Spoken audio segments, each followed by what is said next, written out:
எல்லாருக்குமே வணக்கங்க. இன்னைக்கு நாம என்ன பார்க்க போறோம்னா, ஐக்கிய அரபு அமீரக நாட்டின் ஃபுஜாரா துறைமுகம் மீது ஏவுகணை வீசி தாக்குதல் நடத்திய ஈரானின் IRGC ராணுவம் கல்ஃப் ஆஃப் ஓமன் கடலில் மீண்டும் வெடித்தது. ஈரான் அமெரிக்கா போர். மத்திய கிழக்கு நாடுகளை புரட்டி போட்டுட்டு இருக்கிற ஈரான் அமெரிக்கா போர்ல இப்ப என்ன நடந்துட்டு இருக்குதுன்றத இந்த வீடியோல பார்க்கலாம் ஃப்ரெண்ட்ஸ். நம்ம சேனலோட ஜியோ பாலிடிக்ஸ் வீடியோஸ் நிறைய நண்பர்கள் பாக்குறீங்க, ஆனா சப்ஸ்கிரைப் பண்ணாம பார்த்துட்டு இருக்கீங்க. நம்ம சேனலை சப்ஸ்கிரைப் பண்ணிட்டு பாருங்க, தொடர்ந்து சப்போர்ட் பண்ணுங்க ஃப்ரெண்ட்ஸ். நாங்க மக்களுக்கு பயன் தர நிறைய புத்தகங்களை டேக்டு ப்ராடக்ட்ஸா கொடுத்திருக்கிறோம், அதையும் போய் செக் பண்ணி பாருங்க. இப்போ வாங்க ஃப்ரெண்ட்ஸ், நம்ம வீடியோக்குள்ள போகலாம். மத்திய கிழக்கு பிராந்தியன்றது இந்த வருஷம் தொடங்கினதுல இருந்தே போர் பதற்றத்தோட தாங்க இருந்துட்டு இருக்குது. இதுக்கு முக்கியமான காரணமே பிப்ரவரி மார்ச் மாதங்கள்ல நடந்த ஈரான் அமெரிக்கா போர் தாங்க. இந்த போர்ன்றது ஏப்ரல் 2026 கொஞ்சம் தணிஞ்சு அந்த பிராந்தியத்துல போர் எதுவும் நடக்காம பேச்சுவார்த்தைங்க தான் ஈரான் அமெரிக்கா நாடுகளுக்கு நடுவுல அதிக அளவுல நடந்துட்டு இருந்தது.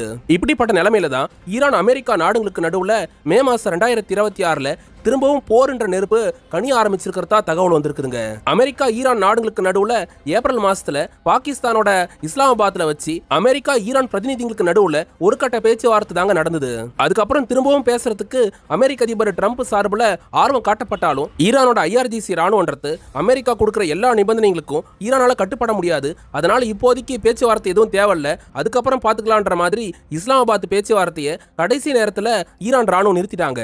அதுக்கப்புறம் அமெரிக்க அதிபர் ட்ரம்ப் ஏப்ரல் மாச இறுதியிலே ஈரான் நாடு மேல திரும்பவும் தாக்குதல் நடத்துறதுக்கு மறுபடியும் முயற்சி பண்ணாருங்க.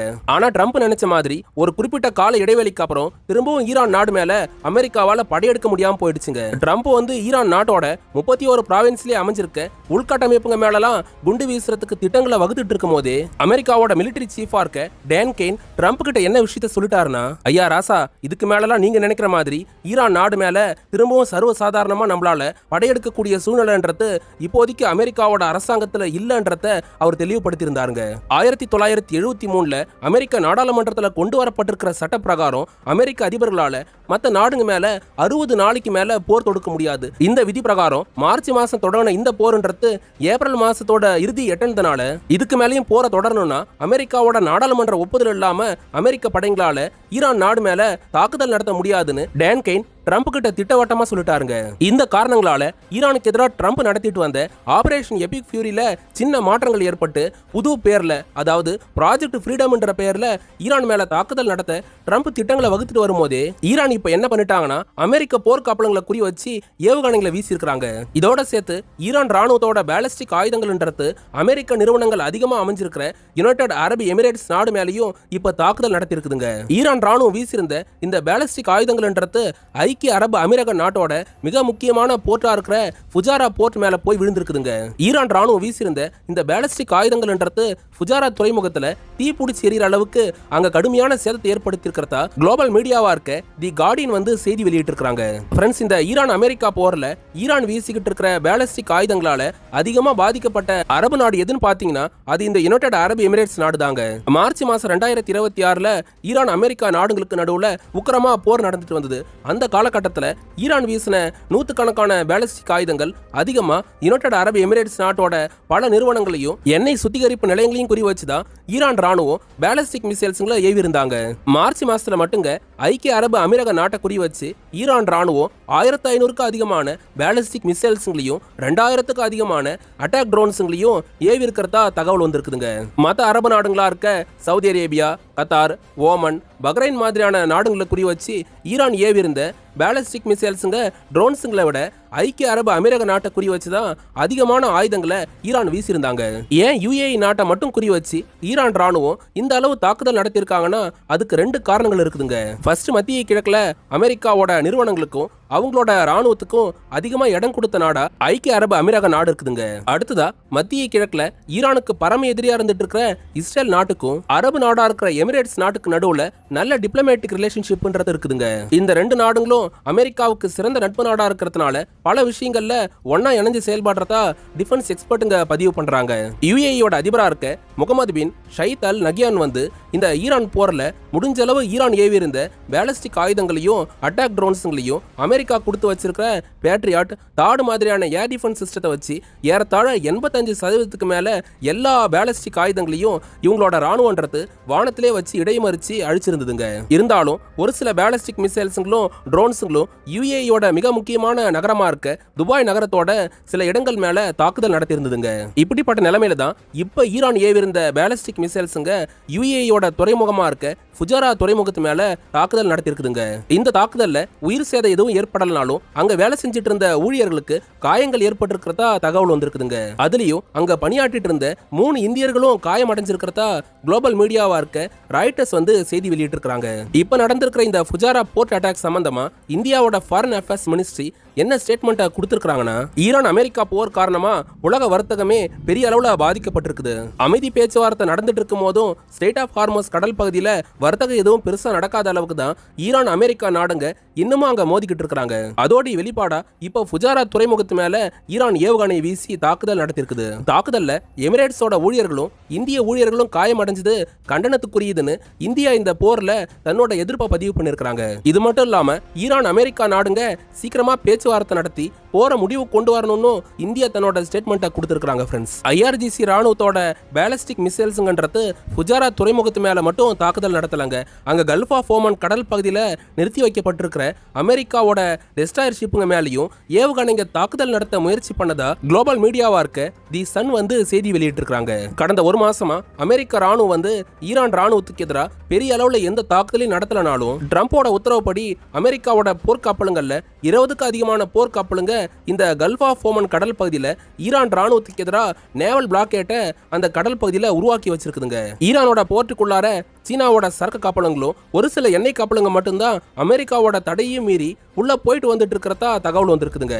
மற்றபடி அமெரிக்காவோட நேவல் பிளாக்கேட் காரணமா ஈரானுக்கு எசென்ஷியலான பொருளுங்களை தவிர்த்து மற்றபடி எண்ணெய் வர்த்தகத்துக்காக எந்த சரக்கு கப்பலுங்களும் ஈரானோட போர்ட்டுக்குள்ளார போகலன்னு டிஃபென்ஸ் எக்ஸ்பர்ட்டுங்க பதிவு பண்ணிருக்காங்க. இப்படிப்பட்ட நிலைமையில யூஎஸோட நேவல் பிளாக்கேட்டுக்கு எதிராக இப்ப ஈரான் ராணுவன்றது 4க்கு அதிகமான பேலிஸ்டிக் மிசைல்ஸுங்களை அந்த கடல் பகுதியில் இருக்கிற அமெரிக்காவோட டெஸ்ட்ராயர் ஷிப்புங்களை குறி வச்சு ஏவி இருக்கிறாங்க. ஈரான் பேலிஸ்டிக் ஆயுதங்கள் அமெரிக்க போர்க்கப்பலுங்களை தாக்குறதுக்கு முன்னாடியே அமெரிக்காவோட சென்ட்ரல் கமாண்ட்ன்றது அந்த ஏவுகணைகளை வானத்திலே இடைமறிச்சதா ஒரு தகவல்ன்றது வெளியாயிருக்குதுங்க. ஃப்ரெண்ட்ஸ், ஈரான் ராணுவம் அரபு நாடுகளையும் அமெரிக்காவை குறி வச்சு பேலிஸ்டிக் மிசைல்ஸுங்களை ஏவி இருக்கிறது சம்பந்தமா ட்ரம்ப் இப்ப என்ன குளோபல் மீடியாஸ் கிட்ட பேசியிருக்காருன்னா, ஈரானுக்கு எதிரான அமெரிக்காவோட ஆபரேஷன் எபிக் ஃபியூரின்றது இப்போதைக்கு கண்டினியூ ஆகல. 2 நாடுகளும் அமைதி பேச்சுவார்த்தையில தான் ஈடுபட்டு வந்துட்டு இருக்குது. இதுல ஈரான் தன்னோட நிபந்தனைகளை பாகிஸ்தான் மூலமா அமெரிக்காவுக்கு தகவலா தெரிவிச்சிட்டு இருக்காங்க. அதுலயும் இப்ப ஈரான் ஆட்சியாளர்கள் 14 அம்ச போர் நிறுத்த திட்டத்தை அமெரிக்கா கிட்ட பாகிஸ்தான் மூலமா முன் வச்சிருக்காங்க. அந்த 14 திட்டங்கள்ல எது சரிப்பட்டு வரும், எது அமெரிக்காவுக்கு உகந்தது இல்லன்றத அமெரிக்கா இப்ப ரிசர்ச் பண்ணிட்டு இருக்குது. என்னதான் இப்படி அமைதி பேச்சுவார்த்தைங்க ஒரு பக்கம் போயிட்டு இருந்தாலும் ஸ்ட்ரெய்ட் ஆஃப் ஹார்மஸ் கடல் பகுதியில அமெரிக்கா ஈரான் நாடுகளுக்கு நடுவுல இன்னமும் பிரச்சனை தீராம தான் இருந்துட்டு இருக்குது. ஈரான் ஆட்சியாளர்கள் அமெரிக்கா கொண்டு வர அணு ஆயுத தடை ஒப்பந்தத்துல கையெழுத்து போடுற வரைக்கும் ஈரானுக்கு எதிராக அமெரிக்கா போட்டு வச்சிருக்கிற நேவல் பிளாக்கேட்டை அமெரிக்கா எடுக்காதுன்னு ட்ரம்ப் திட்டவட்டமா சொல்லிருக்காருங்க. ஸ்ட்ரெய்ட் ஆஃப் ஹார்மஸ் கடல் பகுதியை ஈரான் ராணுவத்தோட தாக்குதல் காரணமா கடந்து வர முடியாம தவிச்சுக்கிட்டு இருக்கிற 300க்கு அதிகமான சரக்கு கப்பலங்களையும் அதுல பணியாற்ற ஊழியர்களையும் பத்திரமா காப்பாத்துறதுக்காக தான் அமெரிக்க அரசாங்கம் ப்ராஜெக்ட் ஃப்ரீடம் என்ற பேர்ல புது திட்டத்தை அமல்படுத்துறதுக்கு தயாராயிட்டு வந்தது. இதுக்கு நடுவுல ப்ராஜெக்ட் ஃப்ரீடம் அமல்படுத்தினா அங்க மத்திய கிழக்குல திரும்பவும் ஈரான் அமெரிக்காவுக்கு நடுவுல போர் வெடிக்கிறதுக்கான சாத்தியங்கள் அதிகமாயிடும். அதனால இப்போதைக்கு இதை அமல்படுத்த வேணான்னு பாகிஸ்தான் ராணுவ தளபதி அசிம் முனிர் அமெரிக்கா கிட்ட கேட்டுக்கிட்டதுனால இப்போதைக்கு ப்ராஜெக்ட் ஃப்ரீடமையும் நிறுத்தி வைக்கிறதா ட்ரம்ப் அறிவிச்சிருக்காருங்க. மத்திய கிழக்குல அமெரிக்கா ப்ராஜெக்ட் ஃப்ரீடம் என்ற பேர்ல புது விஷயத்தை ஏன் கையில் எடுக்கிறாங்கன்னு பாத்தீங்கன்னா, ட்ரம்பால நாடாளுமன்ற ஒப்புதல் இல்லாம இதுக்கு மேலே ஈரான் நாடு கூட போர் நடத்த முடியாதுங்க. அதனாலதான் ஆபரேஷன் அந்த பேரை கூட தவிர்த்துட்டு ப்ராஜெக்ட் ஃப்ரீடம்னு புதுசா ஒரு பேரை வச்சு அங்க ஐஆர்ஜிசி ராணுவத்தோட போர் நடத்தலான்னு ட்ரம்ப் திட்டங்களை தீட்டிட்டு இருக்காருங்க. இப்போதைக்கு பாகிஸ்தான் உள்ள வந்து நாங்க எல்லாத்தையும் பேசி சரி பண்றான்னு ட்ரம்ப் கிட்ட உத்தரவாதம் கொடுத்ததுனாலதான் ட்ரம்ப் தற்காலிகமா ஈரானுக்கு எதிரான ப்ராஜெக்ட் ஃப்ரீடம் திட்டத்தை ட்ரம்ப் நிறுத்தி வச்சிருக்கிறதா தகவல் வந்திருக்குதுங்க. இது ஒரு பக்கம் இருக்க, மத்திய கிழக்குல இஸ்ரேல் பிரதமர் நெதன்யாகு லெபனான் நாடுக்கு எதிராக தன்னோட ஏர் ஸ்ட்ரைக்கை அதிகமாக்கியிருக்கிறாரு. ஒயிட் ஹவுஸ்ல வச்சு பேச்சுவார்த்தை நடத்தி கொஞ்ச நாளைக்கு முன்னாடி தான் அமெரிக்கா லெபனான் இஸ்ரேலுக்கு நடுவுல போர் நிறுத்தத்தை தற்காலிகமா அமல்படுத்தி இருந்தாங்க. இப்படிப்பட்ட நிலைமையில இஸ்புல்லா படைகளால அச்சுறுத்தல் அதிகமாயிட்டு இருக்குதுன்னு சொன்ன இஸ்ரேல் பிரதமர் அமெரிக்கா கொண்டு வந்த லெபனான் சீஸ் ஃபயரை உடைச்சிட்டு இஸ்புல்லா படைகளுக்கு எதிராக ஏர் ஸ்ட்ரைக்கை திரும்பவும் நடத்த ஆரம்பிச்சிட்டாரு. இப்போ ஒரே நாள்ல லெபனானோட 30க்கு அதிகமான இடங்களை குறி வச்சு இஸ்ரேலோட ஐடிஎஃப் ராணுவம் ஏர் ஸ்ட்ரைக்குங்களை நடத்திருக்காங்க. ஈரான் அமெரிக்கா நாடுகளுக்கு நடுவுல நிரந்தர போர் நிறுத்தம் சாத்தியப்படுமா? நீங்க என்ன நினைக்கிறீங்கன்றத கமெண்ட்ல பதிவு பண்ணுங்க. இதோட இந்த வீடியோவை முடிச்சுக்கிறாங்க ஃப்ரெண்ட்ஸ். நாங்க ஜியோ பாலிடிக்ஸ்ல நிறைய ஆர்டிகல்ஸ் படிச்சு ரெஃபர் பண்ணி தான் உங்களுக்கு நாங்க வீடியோஸா கொடுத்துட்டு இருக்கோம். நம்ம சேனலை மறக்காம சப்ஸ்கிரைப் பண்ணிக்கோங்க, தொடர்ந்து சப்போர்ட் பண்ணுங்க. அடுத்ததா மக்களுக்கு பயனுள்ள சில புத்தகங்களையும் நாங்க டேக்டு ப்ராடக்ட்ஸா கொடுத்துருக்கோம், அதையும் போய் செக் பண்ணி பாருங்க. எங்களுக்கு சில நண்பர்கள் யூடியூபோட சூப்பர் தேங்க்ஸ் ஆப்ஷன் QR கோடு மூலமா உதவி பண்ணிட்டு இருக்காங்க.